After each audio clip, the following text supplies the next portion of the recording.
እግዚአብሔር አምላክ አዳም ላይ ያደረገው የወደደው በሁለተኛው ምክንያት ፈጽሞ ራሱን አዋረደ አዳም። እግዚአብሔር አምላክ የሚፈልገው ይሄንን ነው። አንደኛ ራስን ዝቅ አድርጎ ራስን ማዋረድ፣ በአንብ በለቅሶ በእንባ ተጨንቆ እግዚአብሔርን መለመን አንድ።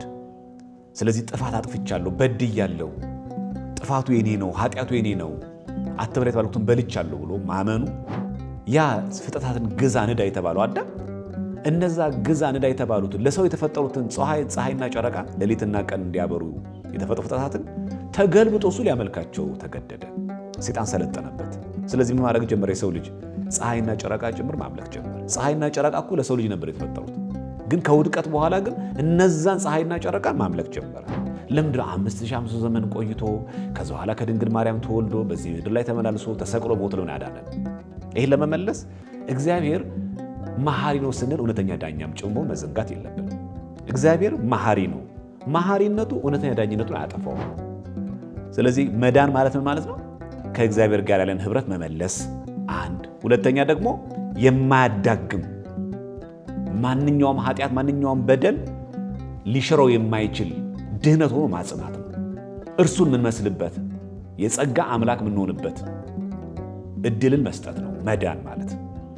ይሄ የሚገኘው ደግሞ በራሱ በእግዚአብሔር ሱታፊ አምላክ ስለሆነ ይሄን የምናገኘው ደግሞ በራሱ በእግዚአብሔር በፍጡር ስለማይቻል፣ ስለዚህ የአዳምን ዕዳ ፍጡር መክፈል ስለማይችል ራሱ ፈጣሪ ስግው ቃል ክርስቶስ ነፃ ወጣ። ስለዚህ አምላክ የግድ ሰው መሆን አስፈለገው። ለምን? ዕዳውን ፍጡር ሊከፍል ወይም ሊክስ ስለማይችል ማለት ነው።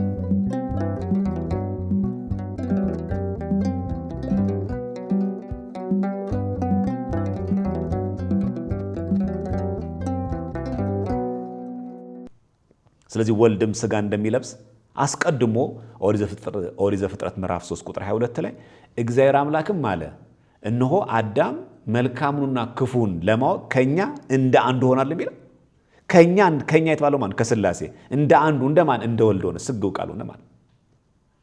አንደኛ ቆሮንቶስ 15:22 ላይ ሁሉ በአዳም እንደሚሞቱ እንዲሁ ደግሞ በክርስቶስ ደግሞ ሕያዋን ይሆናሉና። ስለዚህ ለምን አስፈለገው? በአዳም እንደሞትን ሕያው ለመሆን በክርስቶስ ደግሞ የግድ ሰው መሆን እና በሱ ሞት እኛ መዳናችን ግድ እንደሆነ አሳየን። ሕያው ለመሆን የግድ የወልድ እግዚአብሔር ኢየሱስ ክርስቶስ ስግው ቃል መሆን ግድ አለ ማለት ነው። ይህን የበለጠ ሲያጸናው ራሱ አንደኛ ቆሮንቶስ ምዕራፍ 15 ቁጥር 45 እና 47 ላይ እንዲሁ ደግሞ ይላል ፊተኛው ሰው አዳም ይላል። አዳም ሲል ቀዳማዊ አዳም የኛ የፍጥረት የሥጋ አባታችን አዳም አለ። ሁለተኛው አዳም ደግሞ መድኃኒዓለም ኢየሱስ ክርስቶስ ፈጣሪያችን። እመቤታችን ልክ ሰከንድ ኢቪ እንደምትባል ሁለተኛይቱ ሔዋን የመጀመሪያይቱ ሔዋን የአዳም ሚስት እንደሆነችው ማለት ነው። ስለዚህ ሐዋርያ ቅዱስ ጳውሎስ እዚህ አንደኛ ቆሮንቶስ 15:45 ላይ እንዲሁ ደግሞ ፊተኛው ሰው አዳም ሕያው ነፍስ ሆነ፣ የመጀመሪያው ፊተኛው አዳም ተብሎ ተጽፏል ካለ በኋላ ኋለኛው አዳም ይላል ክርስቶስን ነው ሕይወትን የሚሰጥ መንፈስ ሆነ ካለ በኋላ ቁጥር 47 ላይ የፊተኛው ሰው ከመሬት መሬታዊ ነው። ማን? የመጀመሪያው አዳም ከምድር አፈር የተገኘ ነው። ሁለተኛው ሰው ክርስቶስስ ከሰማይ ነው። እሱም ፍጡር ነው እንዳንል፣ እሱም ከምድር የተገኘ ነው እንዳንል፣ እሱም በዘርአ ብእሲ የተገኘው እንዳንል ከሰማይ የተገኘ ነው። እንዴት ለይቶ እንደጻፈ ተመልከቱ። ስለዚህ የፊተኛው ሰው ከመሬት የተገኘ መሬታዊ ነው። ሁለተኛው ሰው ከሰማይ ነው። ስለዚህ ሙሉ ነገራችን ተቀየረ፣ ሰማያዊ ሆነ። ዜግነታችን ክርስቶሳዊ ነው። ሀገራችን በሰማይ ነው። ልብሳችን ክርስቶስን ልበሱት ተብለናል። ምግባችንም ሰማያዊ ነው፣ ሥጋው ደሙ ነው። ምግባችንም፣ አለባበሳችንም፣ ሀገራችንም ዜግነታችን ተቀየረ። ስማችን ራሱ ክርስቲያን። ስለዚህ ይሄን የምናገኘው በማን ነው? በወልድ እግዚአብሔር ኢየሱስ ክርስቶስ ስለሆነ ነው። ስለዚህ ወልድ ሰው የሆነበት አንዱ ምክንያት ይሄ ነው። ሌላው ልጆቹ እኛን አደረገን።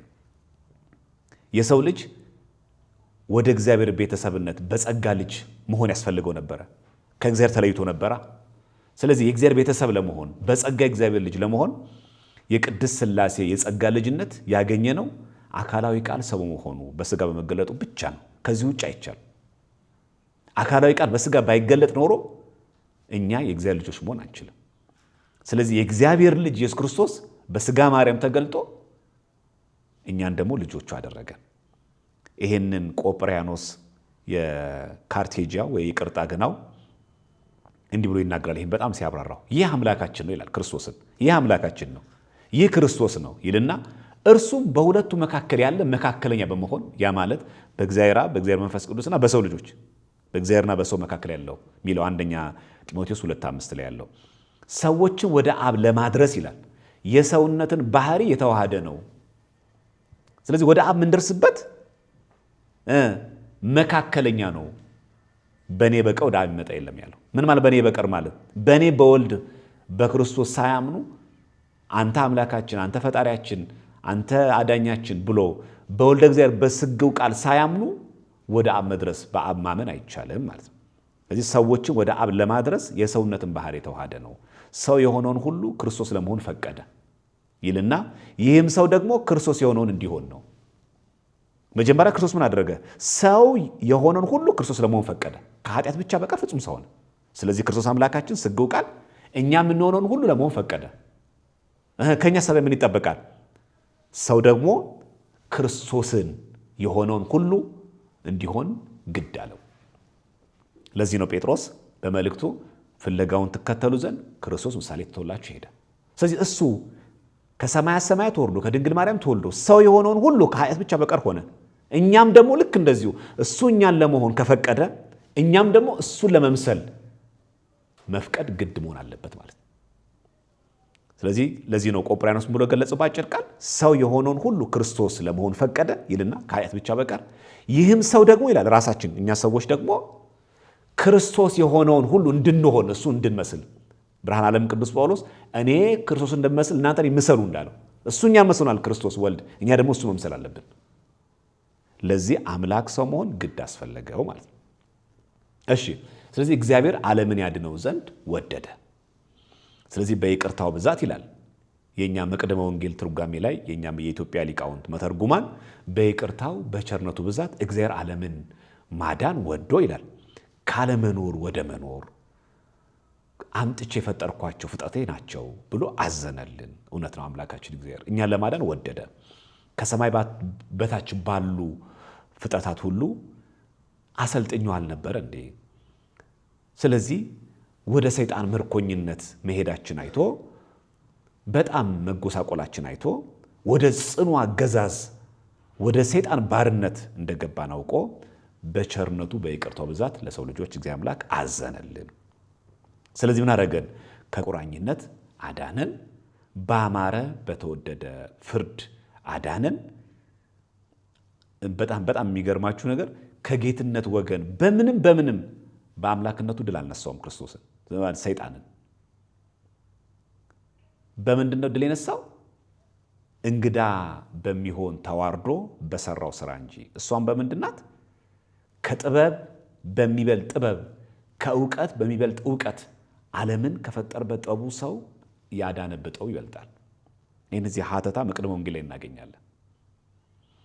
ስለዚህ ሰይጣን በእባብ ጋር ተሰውሮ መሄድ ነው እንደ ትልቅ ብልጥነት አርጎ ያሰበው ያንን ጥበብ በጥበቡ። ለዚህ ነው መቅደመ ወንጌል ከጥበብ በሚበልጥ ጥበቡ ነው የሚለው፣ ከእውቀት በሚበልጥ እውቀቱ። ዓለምን ከፈጠረበት ጥበቡ ይልቅ ዓለምን ያዳነበት ጥበቡ ይበልጣል። ስለዚህ ክርስቶስ ቀዳማዊ ጥንት የነበረ በዚህ ተገኘ የማይባል አካላዊ ቃል ሁሉ ህልውና በሱ አንድነት የተፈጠረ ይህንን ሰው ለማዳን በስጋ ማርያም ተገልጦ እኛን አዳነን።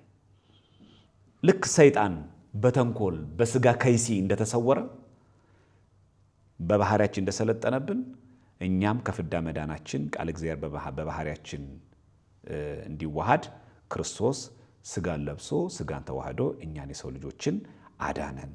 በአዳም የተፈረደውን የሞት ፍርድ በራሱ አደረገ፣ በስጋው ተቀበለው። አያችሁ፣ ካሳ ማለት ይሄ ነው። እውነተኛ ዳኛ ስለሆነ በአዳም ላይ የፈረደውን ፍርድ ቃሉን ሳያጥፍ ፈጸመው፣ አልተወውም። መሐሪ ሆነስ ማረው። ሁለቱም ፍርዱም ተከናወነ፣ ድህነቱም ተከናወነ። ድህነቱ ሞታችን ሞቶ አዳነን። ፍርዱ ደግሞ በአዳም የተፈረደውን ፍርድ አዳምን ተገብቶ እሱ ተቀበለው። አያችሁ። ስለዚህ እግዚአብሔር አምላክ እውነተኛ ዳኝነቱም እውነተኛ ፈራጅነቱም እውነተኛ መሐሪነቱም ታየ ማለት ነው። ስለዚህ መሐሪ ነው ስንል እግዚአብሔር አምላክ እውነተኛ ዳኝነቱን አያጠፋውም። እውነተኛ ዳኛ ነው ስንል ደግሞ መሐሪነቱን ደግሞ አይጨፈልቀውም። ስለ ሰው ልጆች ድነት ስናወራ ቤተክርስቲያናችን የምትቀበለው ድህነተ ዓለም ነው። ኮስሚክ ሳልቬሽን ይባላል። ድህነተ ዓለም ማለት የዳነው ዓለም በሙሉ ነው እንጂ ሰው ልጅ ብቻ አለን ነጥለን አንወስድም። ለዚህም ሐዋርያው ቅዱስ ጳውሎስ ሮሜ 8:19-20 ላይ እንደዚህ ይላል፣ የፍጥረት ናፍቆት ይላል የእግዚአብሔርን ልጆች መገለጥ ይጠባበቃልና። ልብ በሉ፣ የምናፍቆት እንግዲህ ፍጥረት ማን ነው? ሰው ልጅ ብቻ ነው? መላእክትንም ይጨምራል። ፀሐይ፣ ጨረቃ፣ ሰማይና ምድሩን፣ አራዊቱን፣ እንስሳት ሁሉ፣ እጽዋቱን ሁሉ ያጠቃልላል። የፍጥረት ናፍቆት ካለ በኋላ የሰው ልጆች ናፍቆት አለ የሚለው ልብ በሉ። የፍጥረት ናፍቆት የእግዚአብሔርን ልጆች መገለጥ ይጠባበቃልና ካለ በኋላ ፍጥረት ለከንቱ ተገዝቷልና በተስፋ ስለያስገዛ ነው እንጂ በፈቃዱ አይደለም። ስለዚህ ቁጥር 23 ላይ ይላል ሮሜ 8:23 ላይ ፍጥረት ሁሉ እስካሁን ድረስ አብሮ በመቃተትና በምጥ መኖሩን እናውቃለንና። ምን በሙሉ ይላል? ፍጥረት ሁሉ ድህነተ ዓለም እስኪፈጸም ድረስ አብሮ ነበር የቃተተው ከሰው ልጅ ጋር አብሮ። ለዚህ ነው ውዳሴ ማርያም ስንደግም ፍጥረት ሁሉ በመምጣት ደስ አለው አይደለም ይላል። ውዳሴ ማርያም ዘሰኑይ ላይ ብርሃን ዘበአማን ላይ ስንደግም ማለት ነው ጸሎት ፍጥረት ሁሉ አለ የሚለው በመምጣት ደስ አለው። ስለዚህ እኛ የምንቀበለው ድህነተ ዓለም ማለት ይሄ ነው። ኮስሚክ ሳልቬሽን የሚባለው በስነ መለኮት ፍጥረት ሁሉ ነው የሚለው የዳነው ፍጥረት ሁሉ ስለሆነ ማለት ነው። ቆላሲስ 1:19 ላይም እግዚአብሔር ሙላቱ ሁሉ በእርሱ እንዲኖር ይላል፣ በእርሱም በኩል በመስቀሉ ደም ሰላም አድርጎ ይላል። ከዛስ በምድር ወይም በሰማያት ያሉትን ሁሉ ለራሱ እንዲያስታርቅ ፈቅዷልና። በምን ያሉት? በምድርም በሰማይም ያሉት። ኮስሚክ ሳልቬሽን ማለት ያ ነው። ድህነቱ የማን ነው? የዓለም ነው። ለዚህ ነው ስሙ ስንጠራው ራሱ እኮ የስግው ቃልን መድኃኒ ዓለም አለም ልለው ምን ማለት ነው? የዓለም መድኃኒት። ይህንን ቆላሲስ 1:19 ሊቃውንት ሲያብራሩ ለምንድን ነው በምድርና በሰማያት ያሉት ከመላእክት ጋር ያስታረቀን? መች ከመላእክት ጋር ተጣላን ስንል የእኛ መተርጉማን ሲያብራሩ ጌታ ቢጣላን ይላሉ መላእክትም ተጣልተውን ነበርና። ምክንያቱም እኛ ከእግዚአብሔር ጋር ስንጣላ ከእግዚአብሔር ከሆኑትም ጭምር ጋር እንጣላለን። ልክ አሁን ለምሳሌ በእኛ ሀገርም ከሀገር መሪ ጋር የተጣላ ሰው ከማን ጋር ይጣላል? ከሰራዊቱ ጋር አብሮ ይጣላል። ምን ጥያቄ የለው። ከጋርዶቹ ጋር አብሮ ይጣላል። ከሀገር መሪ ጋር ሰላም የሆነ ሰው ከጋርዶቹ ጋርም ሰላም ይሆናል ማለት ነው። ከሰራዊቱ ጋር ሰላም ይሆናል ማለት ነው። ስለዚህ ጌታ ቢጣላን ይላል መላእክት ጣልተውን ነበርና። ያው እግዚአብሔር እንግዲህ እነዚህ መላእክት ጋርዶች ሳይሆን እንላቸው እሱ ነው የሚጠብቃቸውና መላእክቱን እግዚአብሔር አምላክ ራሱ ሰራዊቱ ማለት ነው። ስለዚህ ሰው ከሀገር መሪው ጋር ሰላም ሲሆን ከሰራዊቱ ጋር ሰላም እንደሚሆነው ከሀገር መሪው ጋር ሲጣላ ደግሞ ሰው ከሰራዊቱ ጋርም ጭምር ይጣላል ማለት ነው። ስለዚህ ጌታ በተጣላን ጊዜ ቤተሰብ እንዲጣላን ጌታ ቢታረቀን መላእክትን ታርቀውናል። ስለዚህ መላእክት ምንድናቸው? ቤተሰብ ናቸው። ስለዚህ መላእክት ራሱ ከኛ ጋር አብሮ የሚሆኑት ከእግዚአብሔር ጋር ስንታረቅ ነው። እና ይዛ ሚላል አንድምታችን ራሱ ጌታ በታረቀን ጊዜ ቤተሰብ እንዲታረቅ ይላል። እውነት ነው። የቤተሰብ አባወራ ከሆነ ጎረቤት ጋር ቢጣላ ቤተሰብ በሙሉ ይጣላል አብሮ። አባወራው ጣልቷል ወይ እናት ጣልታለች። ጌታው ደግሞ የቤቱ አባወራ ደግሞ ሲታረቅ ደግሞ ቤተሰብ ልጆች ሁሉ ይታረቃሉ።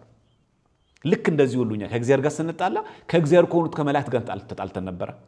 ለዛ ነው ቆላሲስ 1:19 ላይ በምድር ወይም በሰማያት ያሉትን ሁሉ ለራሱ እንዲያስታርቅ ፈቅዷልና ያለው ለዚህ ነው።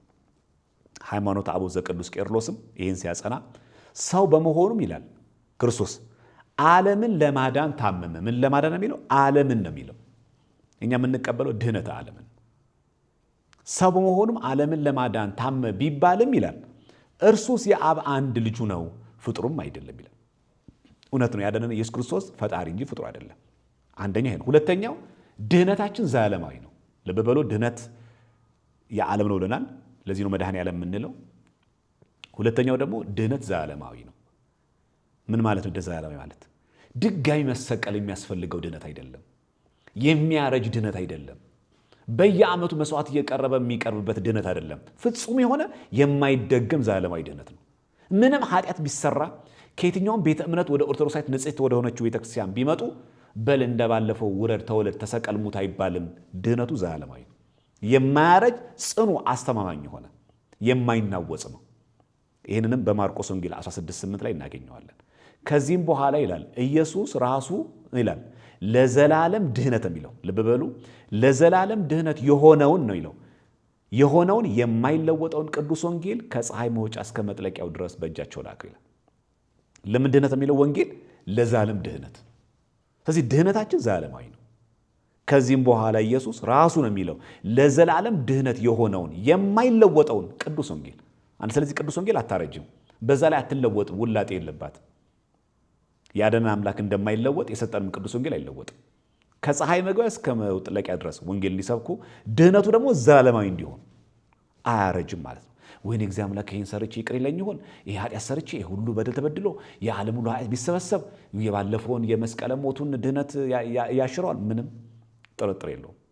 አንዴ በዕለተ ዓርብ የቆረሰው ሥጋ ያፈሰሰው ደግሞ ለዘላለም ያገለግላል። ድህነት ዘላለማዊ ነው። ከሃይማኖት አበው እንጥቀስ። ዘቅዱስ ዘካርያስ ዘእስክንድርያ ላይ በሞቱ ይላል ሞትን ያጠፋ ዘንድ ይላል ለሰይጣን ከመገዛትም ነፃ ያወጣን ዘንድ ካለ በኋላ የዘላለም ድህነትን የሚሰጠን ዘንድ አለ ይላል። ምን ሰጠን ነው የሚለው? የዘላለም ድህነትን ይሰጠን ዘንድ አለ። ድህነቱ ምንድን ነው?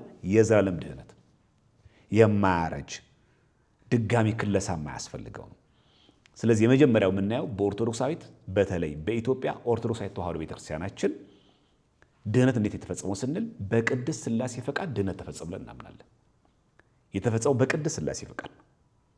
ይህን የመጀመሪያው ስለ ድህነት ስንነጋገር የአዳምን ውድቀት ከማንሳታችን በፊት ቅድመ ውድቀት የሰው ልጅ እንደነበረ፣ የሰው ልጅ ተፈጥሮ ቅድመ ውድቀት እንደነበረ፣ ጊዜ ውድቀት ከወደቀ በኋላ የተገባለት ቃል ኪዳን ካየን በኋላ ድህነቱ ደግሞ የዓለም መሆኑንና አንድ ድህነቱ ደግሞ ዘላለማዊ መሆኑን ካየን በኋላ አምላክ ሰው የሆነው በማን ነው? በሥላሴ ፈቃድ ነው። ውዳሴ ማርያም ስንደግም ይህን እናያለን። በእርሱ ፍቃድ አለ የሚለው በአባቱ ፍቃድ በመንፈስ ቅዱስ ፍቃድ መጥቶ አዳንን።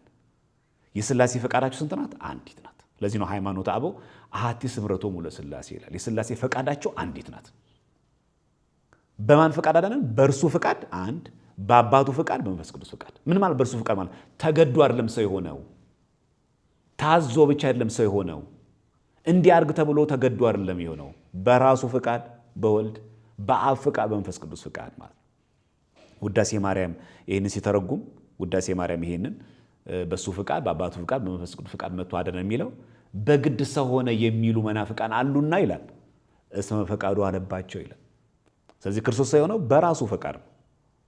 ይህንንም አንደኛ ዮሐንስ መልእክት ምዕራፍ 4 ቁጥር 19 ላይ እርሱ አስቀድሞ ወዶናልና ይላል። ማን? እርሱ አስቀድሞ ወዶናል ካለ በኋላ እኛ እንወደዋለን። ማን ነው አስቀድሞ ወደደን? እሱ። ስለዚህ እንወደዋለን። ወዶ ነው ሰው የሆነው፣ አስቀድሞ ወዶናልና ስለዚህ እኛ እንወደዋለን። በቅዳሴያችን ላይ በቅዳሴ ዮሐንስ አፈወርቅ ኃያል ወልድን ፍቅር ከሰማይ ሳበው እስከ ሞትም ድረስ አደረሰው። የሳበው ምንድነው? ፍቅር፣ ወዶ ፈቅዶ፣ ተገዶ አይደለም፣ ወዶ ፈቅዶ። ሃይማኖተ አበው ዘቅዱስ ባስልዮስ ዘቂሳርያ ላይ ምዕራፍ 34 ላይ ክፍል 5 ቁጥር 10 ላይ ገጽ 117 ላይ በእርሷ አድሮ ሊዋሃደው የፈጠረውን ፍጹም ሥጋን ይላል በድንግል ማርያም ላይ አድሮ ማለት በአብ ፈቃድ በመንፈስ ቅዱስ ፈቃድ ከእርሷ ነሳ ይላል። ልብ በሉ። በእርሷ አድሮ በእመቤታችን አድሮ ሊዋሃደው የፈጠረውን ፍጹም ሥጋን በአብ ፈቃድ በመንፈስ ቅዱስ ፈቃድ ከእርሷ ነሳ ይላል። ሃይማኖተ አበው ዘቅዱስ ጎርጎርዮስ ዘንሱሲን ስንመለከት ምዕራፍ 36 ላይ ሰው መሆኑም ይላል እውነተኛ የማይመረመር የማይነገር ምስጢር ነው። ሰው መሆኑም እውነተኛ እንጂ ምትሃት አይደለም፣ ማጂክ አይደለም። መከራን፣ ረሃብን፣ ጽምን፣ ድካምን በመቀበል ከኛ ጋር አንድ የሚሆን ሥጋን በፈቃዱ ልብ በሉ በፈቃዱ በአባቱ በመንፈስ ቅዱስም ፈቃድ ፈጥሮ ተዋሃደ እንጂ ወንጌላውያን እንደመሰከሩ እኛ ምናምን ይሄንን እንደ ጎርጎርዮስ ዘንሱሲ ምናምን በራሱ ፈቃድ በመንፈስ ቅዱስ ፈቃድ በአብ ፈቃድ ሰው ሆነ ብለን። ስለዚህ ድህነት የተፈጸመው በማን ፈቃድ ነው? በሥላሴ ፈቃድ ነው። መረጃዎቹን በጣም ማስረጃዎችን እናብዛቸው፣ 1 2 3 ጥቅስ እንዳይመስል ማለት ነው። አሁንም ጎርጎርዮስ ዘንሱሲ እዛው ሃይማኖተ አበው ላይ ምዕራፍ 36 ክፍል 4 ላይ ቁጥር 20 ላይ ቃል ከእርሷ የነሳውን ሥጋ በአብ ፈቃድ ይላል። ልብ በሉ። ቃል ማን? ወልድ ማለት ነው። ከእርሷ ማለት ከድንግል ማርያም የነሳውን ሥጋ በአብ ፈቃድ በእርሱ ፈቃድ በራሱ በወልድ ፈቃድ በመንፈስ ቅዱስ ፈቃድ ሐሰት ያይደለ እውነተኛ ተዋህዶን ከመለኮት ጋር አዋሃደ። ይህ በጣም መሰረታዊ ጉዳይ ነው። አንዳንዱ ሰዎች ባላዋቂ ጥያቄ የሚጠይቁ ጥያቄ አለ። ማን የወደደን? ከአብ ከወልድ ከመንፈስ ቅዱስ እና የተሰቀለን የሞተልን ወልድ ስግው ቃል ክርስቶስ ስለሆነ በጣም የሚወደን ወልድ ነው አይባልም። ምክንያቱም ሰው የሆነበት ፈቃድ የሶስቱም የአብም የወልድም የመንፈስ ቅዱስ ፈቃድ ስለሆነ ሃይማኖተ አበው ዘቅዱስ ዮሐንስ አፈወርቅም እንመልከት። ምዕራፍ 62 ክፍል 1 ላይ ቁጥር 3 ላይ በእርሱ ፈቃድ ይላል በአባቱና በመንፈስ ቅዱስ ፈቃድ ከቅድስት ድንግል ማርያም ስጋን ተዋሃደ እንጂ እርሱ ባወቀ መለወጥ የሌለባት በእመቤታችን ማኅፀን ስጋን ፈጥሮ ተዋሃደ። በእርሱ ፈቃድ ነው፣ በአባቱና በመንፈስ ቅዱስ ፈቃድ። የአባቶች ትምህርት ይሄ ነው። ክርስቶስ ሰው የሆነው አምላክ ሰው የሆነው ካሳ በማኅፀን የተጀመረው በሥላሴ ፈቃድ ነው። ስንጀምር እንዲህ ብለን ነው መጀመር ያለብን። ስለ ድህነት ስናወራ አምላክ ሰው ሆነ፣ ካሳ የተጀመረው በማኅፀን ነው ካልን ይህ ካሳ የተፈጸመው በማኅፀን ሰው የሆነበት ፈቃድ የአብም የራሱ የወልድም የመንፈስ ቅዱስን ፈቃድ ነው። ሃይማኖተ አበው ዘቅዱስ ሳዊሮስ ዘአንጾኪያ ምዕራፍ 84 ላይ የሥላሴ ፈቃድ ይላል አንዲት እንደመሆኗ በአባቱ ፈቃድ በመንፈስ ቅዱስን ፈቃድ በድንግል ማኅፀን ያደረ ወልድ ነው እንጂ ይላል። በቃ የሥላሴ ፈቃድ ነው። የአባቶች ትምህርት ይሄ ነው። ሃይማኖተ አበው ዘቅዱስ ኪርያቆስ ዘአንጾኪያ እርሱ በኋላ ዘመን ሰውን ለማዳን ተዋርዶ ወንድ ከማታውቅ ከቅድስት ድንግል ማርያም ባህሪ ፈቃዱ ፈቃዳቸው በሚሆን ልብ በሉ፣ ፈቃዱ ፈቃዳቸው። ስለዚህ የወልድ ፈቃድ የማን ፈቃድ ነው? የአብም የመንፈስ ቅዱስን ፈቃድ። የአብ ፈቃድ የማን ነው? የወልድም የመንፈስ ቅዱስ ፈቃድ። የመንፈስ ቅዱስ ፈቃድ የማን ነው? የአብም የወልድም ፈቃድ። ፈቃዱ ፈቃዳቸው በሚሆን በአብ በመንፈስ ቅዱስ ፈቃድ ነፍስን ሥጋን ነስቶ ሰው ሆነ ይላል። ፈቃዱ ፈቃዳቸው የሚሆን ነው የሚል ሃይማኖተ አበው ዘቅዱስ ኪርያቆስ ዘአንጾኪያ ምዕራፍ 91 ክፍል 1 ቁጥር 18 ላይ እናገኘዋለን። ይህንም አንደኛ ዮሐንስ መልእክት ምዕራፍ 3 ቁጥር 16 ላይ በመጽሐፍ ቅዱስ ማለት ነው። አንደኛ ዮሐንስ 3 16 ላይ እርሱ ስለኛ ነፍሱን አሳልፎ ሰጥቶናልና። ማን? እርሱ ማን? ወልድ ኢየሱስ ክርስቶስ በሥጋ ማርያም ተገልጦ ነፍሱን አሳልፎ ሰጥቶናልና። ከዛስ በዚህም ፍቅር አይተናል አውቀናል ይላል። በዚህ ፍቅር አውቀናል ሥጋን ለብሶ ለእኛ ነፍሱን ስለሰጠ። እኛም ይላል ስለ ወንድሞቻችን ነፍሳችን አሳልፈን እንድንሰጥ ይገባናል። ስለዚህ ማን ያዳነን? እርሱ ነፍሱን አሳልፎ ወዶናል፣ ሰጥቶናል። በዚህ ፍቅር አውቀናል። እኛም ደግሞ ልክ እንደዚሁ እንደ ክርስቶስ ፍለጋውን እንከተል ዘንድ ይገባል። ይህም መማር ለምንድን ያስፈለገን? የመጀመሪያው ክፍል በሥላሴ ፈቃድ ሪፎርምድ የሚባሉ ካልቪኒስቶች አሉ። ይሄ ፔናል ሰብስቲቱሽን የሚባል አለ። ያ ማለት ክርስቶስ ሰው የሆነው ወልድ ሰው የሆነው የአብን ቁጣ ለማብረር ነው ይላሉ። ሎቱ ስብሐት። ይህ ትልቅ ምንፍቅና ነው። ስለዚህ ወልድ ክርስቶስ ሥጋ ለብሶ በሥጋ ማርያም የተገለጠው የአብን ቁጣ ለማብረር ነው። አብ በጣም ስለተቆጣ በጣም ይገርማል። ያንን ቁጣ በልጁ ሞት አካካሰ እና የአብ ቁጣ በረደ። ይሄ የማን ትምህርት ነው? የካልቪኒስቶች ትምህርት ነው። ይሄ በእኛ ቤተክርስቲያን ኑፋቄ ተወገዘ ነው። ክርስቶስ ሰው የሆነው እኛን ለማዳን ወዶ ፈቅዶ ነው እንጂ አብ ቁጣውን ለማብረድ ልጁን ለሞት አሳልፎ ሰጥቶ ከዛ ደግሞ የአብ ቁጣ እንደበረደ እንደቀዘቀዘ እንደተረጋጋ አስመስሎ ማስቀረባቸው ነው። ይሄ ትልቅ ከእግዚአብሔር ባህሪ ጋር ራሱ ማይስማማ ነው። ማስረጃዎችን እንጥቀስ። ማቴዎስ 9:13 ላይ ነገር ግን ይላል ጌታችን ሄዳችሁ ምሕረትን ወዳለው መስዋዕትን አይደለም ይላል። እግዚአብሔር እኮ ምሕረትን ነው የሚወደው። ይሄ እኮ የምናገኘው በነቢያት በብሉይ ኪዳን ዘመን ትንቢተ ሆሴዕ ምዕራፍ 6 ቁጥር 6 ላይ ነው። ምሕረትን ወዳለው መስዋዕትን አይደለም ያለው ምን እንደሆነ ተማሩ፣ ኃጢአተኞቹ ወደ ንስሐ እንጂ ጻድቃን ልጠራ አልመጣሁምና አላቸው። የመጣሁት እኮ ለዚህ ነው። ምሕረትን ነው የሚወደው እንጂ ወልድ ሰው የሆነው የአብን ቁጣ ለማብረድ አይደለም። እንደዛማ ቢሆን ዮሐንስ ወንጌል 15:13 ላይ ነፍሱን ስለ ወዳጆቹ ከመስጠት ይልቅ ከዚህ የሚበልጥ ፍቅር ለማንም የለውም ይባል ነበር። ማን ነው ነፍሱን ስለ ወዳጆቹ አሳልፎ የሰጠው? ከዚህ በለጠ ፍቅር የለም ማለት ከዚህ በለጠ እንዴት ላፍቀራችሁ እኮ ነው። ከዚህ በለጠስ ፍቅር አለ ወይ? የለም እኮ እያለን ነው። ነፍሱን ስለ ወዳጆቹ የሰጠሁት እኔ ነኝ በፍቅር ምክንያት ስለወደድኳቸው አለ እንጂ የአብን ቁጣ ለማብረድ ነው ሲሆንኩት አላለም። የአብን ቁጣ ለማብረድ ነው የምሰቀለው የምሞተው አላለም። ሎቱ ስብሐት ለስኩር ምስጋና ይግባውና ሮሜ 5:8 ላይ ነገር ግን ይላል ገና ኃጢአተኞች ሳለን ይላል ሐዋርያው ቅዱስ ጳውሎስ ምኖች ሳለን? ኃጢአተኞች ሳለን ክርስቶስ ስለኛ ሞቷልና። ከዛስ እግዚአብሔር ለኛ ያለውን የራሱን ፍቅር ያስረዳል። ለኛ ያለውን ፍቅር ነው የሚያስረዳ። ይሄ ቁጣውን አይደለም የሚያሳየው። የአብ ቁጣ ማበረጃ አይደለም። ስለዚህ ኃጢአተኞች ሳለን ክርስቶስ ስለኛ ሞቷል ካለ በኋላ እግዚአብሔር ለኛ ያለውን የራሱን ፍቅር ያስረዳል ነው የሚለው። ስለዚህ የአብ ቁጣ ማበረጃ አይደለም። ክርስቶስ የሆነው ለዛ አይደለም። ሁለተኛ ቆሮንቶስ 5:19 ላይ እግዚአብሔር በክርስቶስ ሆኖ ዓለሙን ከራሱ ጋር ያስታርቅ ነበርና በደላቸውን አይቆጥርባቸውም ነበር፣ በእኛም የማስታረቅን ቃል አኖረ ይላል። እግዚአብሔር በክርስቶስ ዓለሙን ከራሱ ጋር ያስታርቅ ነበርና አለ እንጂ እግዚአብሔር በክርስቶስ ላይ ያለውን ቁጣ አበረደ በክርስቶስ ሞት አይልም። ሎቱ ስብሐት እንዲህ የሚል ትምህርትም ኑፋቄ ነው። ስለዚህ የካልቪኒስቶች ወይ ደግሞ እነዚህ ሪፎርምድ የሚባሉት ስግው ቃል የሞተው የአብን ቁጣ ለማብረር ነው የሚባለው የለየለት አጋንንታዊ ትምህርት ነው። ለምን? ከአንደኛ ዮሐንስ መልእክት ምዕራፍ 4:9-10 ላይ ካለው የእግዚአብሔር ቃል ጋር ስለሚጋጭ።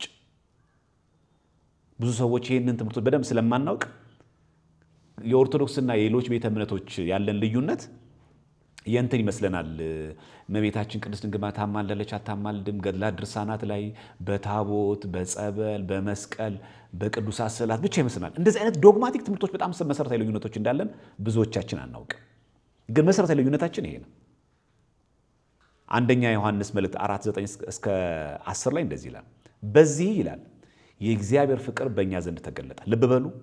በዚህ የማን ፍቅር ነው የሚለው? የአብ ቁጣ አይልም። በዚህ የእግዚአብሔር ፍቅር በእኛ ዘንድ ተገለጠ። ከዛስ በእርሱ በኩል በሕይወት እንኖር ዘንድ፣ በደንብ ስሙ፣ በእርሱ በኩል በሕይወት እንኖር ዘንድ እግዚአብሔር አንድ ልጁን ወደ ዓለም ልኮታልና። ለምንድን የላከው? ቁጣው ለማብረድ አይደለም የላከው። የቁጣው ማብረጃ አይደለም አድርጎ የላከው። ምን እንሆን ዘንድ? በእርሱ በኩል በሕይወት እንኖር ዘንድ የላከው ይህንን ነው። የላከው አንድያ ልጁን ነው።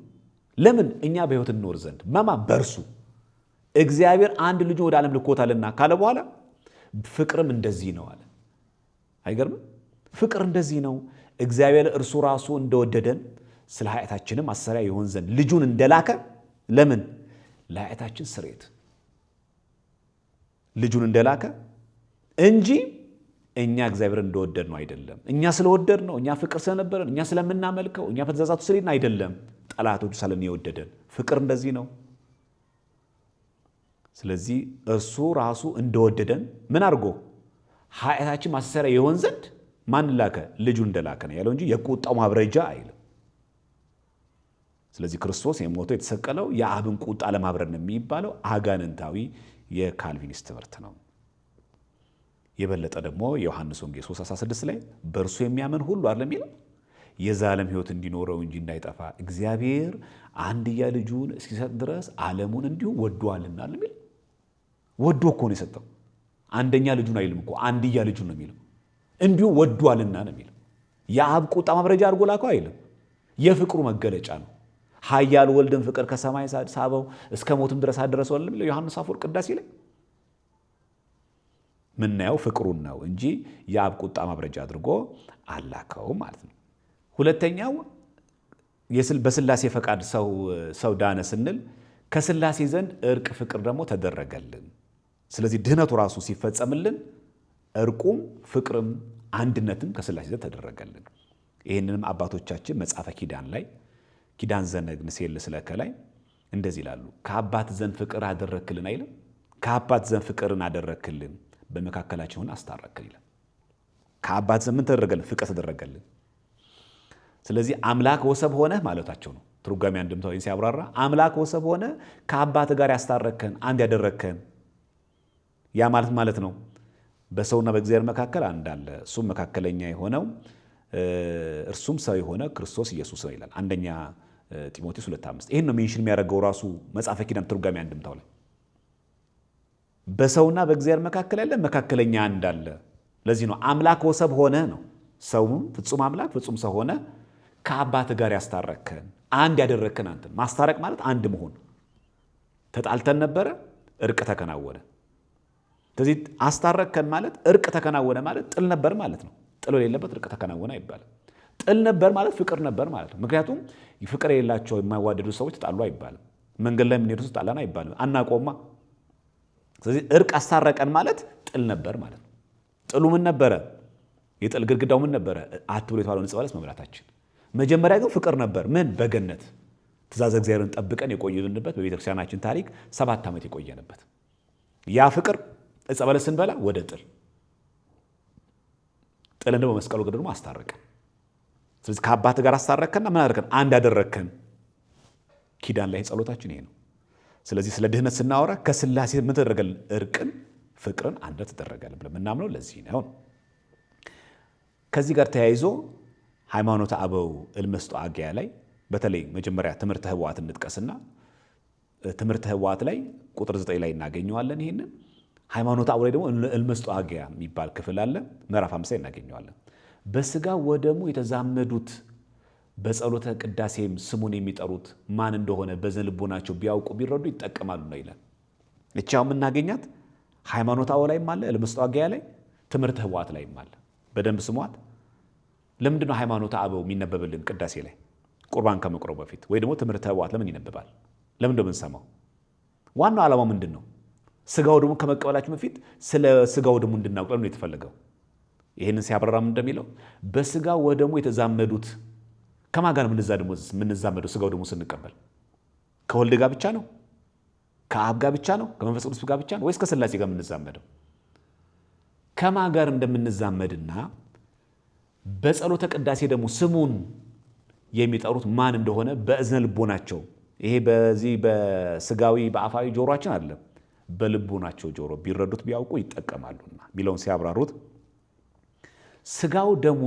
ስጋውና ደሙን በመቀበል ጊዜ ማንን ትዛመዱ ታውቁ ዘንድ ይላል። ከማን ጋር የምንዛመዱ? ስጋው ደግሞ ስንቀበል ከማ ጋር ነው የምትዛመዱት ተብለን እንጠየቃለን።